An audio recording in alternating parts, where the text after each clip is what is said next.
So, lads, today we're going to be talking about the Indiana Fever and the Washington Mystics. I do want to apologize. I want to apologize that I was not live for this game. I'm not joking. The reason why I'm recording this video now and not after the game is because it's going to take 15 minutes to upload this video. Like, I'm not joking. When I'm home, it takes me about 15 to 30 seconds to upload a video. It takes about 15 minutes here. So there was no way I was getting a stream on. There was no way. Like, I can watch the game just about, but there was no way I was going to be able to stream. So hence, this is why. So this game right here was a 30-point demolition. An absolute demolition. First half was close. I thought Washington were good in the first half. We had was it a 7-point lead at halftime? Why did I think it was a little bit less? Either way, 7-point lead at halftime. Citron was was a non-factor in the second half of this game. The entire Washington Mystics team were non-factors in the second half. I thought this was a game for the hardships. I really did. Like, Natasha Howard and Leah were okay. I thought Aerial Powers and Shea Petty were our two best players. I'm going to be honest, like, the third quarter, there was a run that we went on that won us the game. And so I think we went up, like, maybe, did we go up 11 or something? And they went on a bit of a run. Kiki Riafen went and got an and one. And then I think we missed on the next possession. And they had a chance to make it a 4-point game. And Aerial Powers strips, I think it was Jade Melbourne, runs in, layup. And it's like, okay, yeah, suddenly it's an 8-point game. We're in control again. So it really was one of those games where, like, it was a bit closer than 30 points, but the Indiana Fever blew it out. It's very clear who the Indiana Fever's playoff rotation is going to be. I think Aerial Powers is going to play a lot in the playoffs. I actually think Shea Petty's going to play quite a bit in the playoffs. And look, the Indiana Fever have cemented the 7th seed, almost certainly facing the Las Vegas Aces in the playoffs, unless somehow the Sparks beat them in a game where that doesn't really matter. And I think it's going to be an interesting one. Like, KK is definitely not going to be in the rotation. I mean, Bree Hall has been on the floor, I guess. Oh, I was just looking now. I was like, Bree Hall's actually on the floor. I didn't even notice. Not going to lie, I didn't even notice Bree Hall being on the floor. At least she's going to play, but we know what the 9 of the playoff rotation is. Damiris Dantas hit 2 3-point shots, which is a bit of a miracle. But they just couldn't. Like, Kelsey Mitchell was terrible. And we still won by 30. Kelsey had 10, and we still won by 30. 30. And again, could they make it, like, game into 20? Sure. But a 30-point win against a team, by the way, who we only split the season series with even after this win. They beat us with, like, we played them 3 times. I don't think Caitlin's played in any of them or in any of the 4. But, like, they beat us the first time. Even when DeWanna Bonner was on the team, they beat us.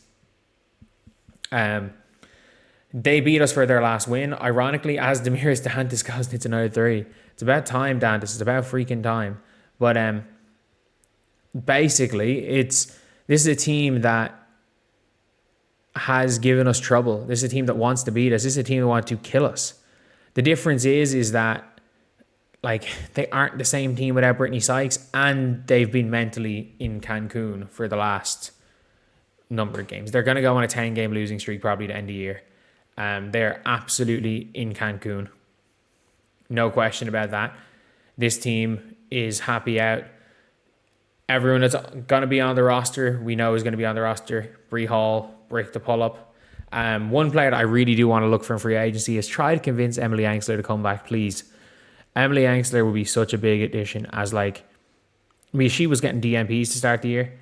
I just like the way she plays defense. She just threw a no-look to Lucy Olsen, who missed a layup, then got a second time basket.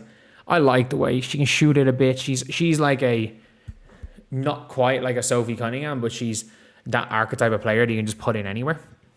And all around, like, I felt like this was a game where the Indiana Fever were absolutely in control. They were in complete control for the entire second half. I thought that it was a good first half performance from the Mystics, and I thought a good first half performance from the Mystics was only enough to be down by 8 points because of just the way that we ended the first half. I think all around we were the better team. I think absolutely we were the better team. We were the better team here. We showed that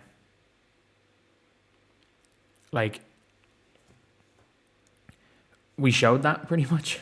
We showed that we were better than this team, and we showed why we're in the playoffs and why we're prepping for the playoffs and they're prepping for Cancun. And I say Cancun, but like, how many of these Mystics players are going to be during the WNBA playoffs are going to be overseas? A lot of these players are going to, like, their overseas commitment starts when they're done in the WNBA. So they're probably going to be still, the WNBA season will be going on. There's no Cancun for a lot of these players. So yeah, like 7th seed, mentally prepping for the Las Vegas Aces, unless somehow the Chicago Sky do us a solid in the game where Angel's suspended for the first half. Like, I think the Fever are in good, like, they're in as good shape as they're going to be in without Caitlin Clark. They're not going to win, but at least they might make one of the first games competitive. And who knows? You just never know. Maybe they could fuck about and get a dub. Maybe they could get one and take it back to Indiana, which is unlikely. Or maybe, is it 1-1-1? Because we're talking about Golden State and Valhalla. If it's 1-1-1, they stand 0 chance. The only chance we ever have is if, again, they sneak one on the road and then their crowd pulls them through in LA. Or in, LA, in Cambridge. That is, for me, the one real chance the Indiana Fever have of winning this, of getting through a round of playoffs. Look, the Fever aren't going to make the finals, but you still have, in a best of 3, there is a shot with home court advantage. You need one game where you shoot the lights out and another game where they can't hit a shot, which can happen, especially the Aces team, who are so heavily reliant on the likely back-to-back MVP Aja Wilson. They're heavily reliant on Aja, so you just never know when it comes to that team. So anyway, yeah, that is the video. Apologies again about not being live. I just couldn't. I'm in Eastern Europe right now, so it's not like it's that easy to find super good Wi-Fi. And in where I'm staying right now, the Wi-Fi is not. It's not terrible. Like, I can record, I can upload. It's just not good enough to go live. So anyway, yeah, that is the video. Let me know what you guys think in the comments section below. And as always, thank you guys for watching. Please like, comment, and subscribe.